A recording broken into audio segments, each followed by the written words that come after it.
C'est un manque d'humanité de faire du jour au lendemain un courriel, c'est fini. Merci, au revoir. Cindy est infirmière auxiliaire. Elle est membre de l'Ordre des infirmières et travaillait jusqu'à tout récemment dans un CHSLD. Cédric, lui, travaillait comme machiniste. Ils ont quitté l'île française de la Réunion il y a environ 2 ans et demi avec leurs 2 filles de 10 et 16 ans dans l'espoir de leur offrir un meilleur avenir. Et après ses études, le 1er juillet 2025, Cindy a déposé une demande de permis de travail post-diplôme, une demande d'ailleurs qu'elle croyait complète. On a plein de documents à fournir. Donc à chaque fois, il y a une petite case qui se coche, on va dire.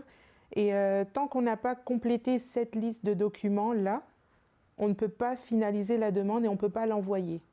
Mais moi, j'ai pu tout envoyer, ma demande a été envoyée, donc systématiquement, il ne manquait rien. Pourtant, le 23 janvier dernier, Immigration Canada leur envoie une réponse et leur demande est refusée. Le motif du refus, c'était que je n'avais pas fourni mes compétences linguistiques.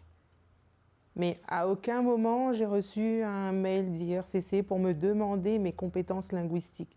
Donc il s'agit d'un test de français, le TCF, que tout le monde doit passer maintenant quand ils veulent demander un permis de travail post-diplôme. Oui, un permis de travail post-diplôme. Mais moi, je l'avais passé au mois de janvier. On n'a rien reçu pour nous dire qu'il fallait fournir ce document-là.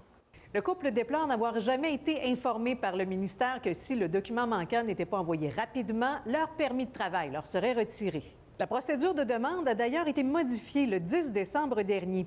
Ainsi, le ministère exige maintenant les résultats des tests de langue lorsque ceux-ci ne sont pas fournis avec la demande.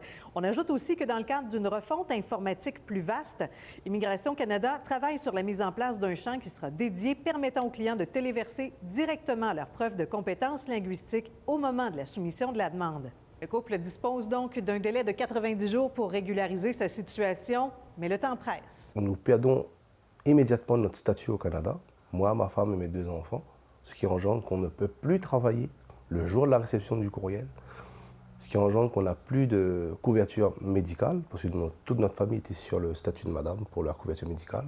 C'est vrai que c'était une énorme inquiétude.